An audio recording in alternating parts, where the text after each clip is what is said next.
alsacien extrêmement caractéristique d'un groupe de maïs qu'on va trouver de l'Alsace, en passant par l'Allemagne jusqu'à la Pologne. Depuis l'introduction du maïs en Europe, donc on a vu que ces maïs alsaciens, allemands, polonais avaient été cultivés de façon très importante dans ces régions. Je crois que Louis XIV mangeait des foie gras de palmipèdes gavés avec des maïs cultivés en Alsace. Donc on est vraiment sur une culture du maïs importante depuis longtemps. On peut penser que ces variétés sont restées relativement stables dans leur composition, dans leur type morphologique, jusqu'à une époque récente et jusqu'à l'arrivée des hybrides. À ce moment-là, avec l'arrivée des hybrides, en fait, il y a eu un changement radical de type de variété où les inventeurs du concept de variété hybride ont cherché à créer des variétés homogènes en extrayant de la diversité finalement de ces variétés populations des types plus performants.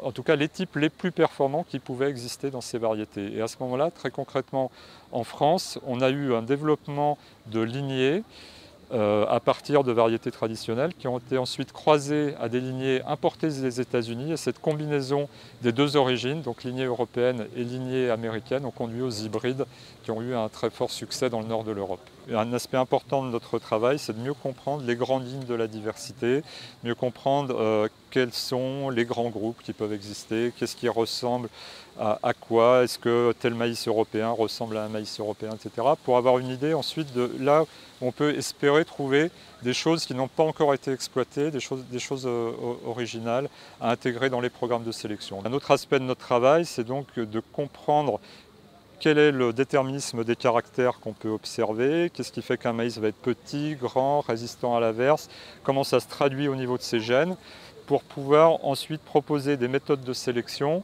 qui vont utiliser ces informations pour assembler un ensemble de caractéristiques favorables, mais en ne le faisant pas de façon aveugle comme on a eu tendance à le faire aujourd'hui, mais en le faisant de façon plus raisonnée grâce à ces informations moléculaires. Ces manipulations, si tant est qu'il faille s'inquiéter de quelque chose, n'ont absolument rien de différent de ce qui a été fait depuis la domestication des espèces, depuis les migrations des espèces. Il s'agit toujours de croiser des plantes qu'on trouve intéressantes, de sélectionner dans leur descendance par des approches complètement naturelles. Et l'information qu'on obtient à partir de l'ADN est utilisée uniquement comme une information. On n'a pas jamais... ce n'est pas forcément dangereux en soi, mais on n'a jamais de réinjection d'ADN par biotechnologie d'un individu dans un autre individu. Tout cet assemblage se fait par des croisements, comme on les fait depuis l'origine de nos civilisations, depuis la domestication des espèces.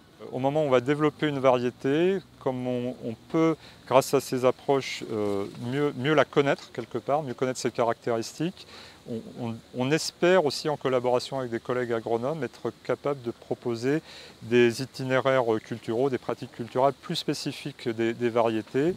Donc, parce qu'on sait que telle variété va, par exemple, réagir différemment si elle est semée un peu plus tôt, etc. Donc, il y a un aspect des choses qui va être de guider la culture de la variété.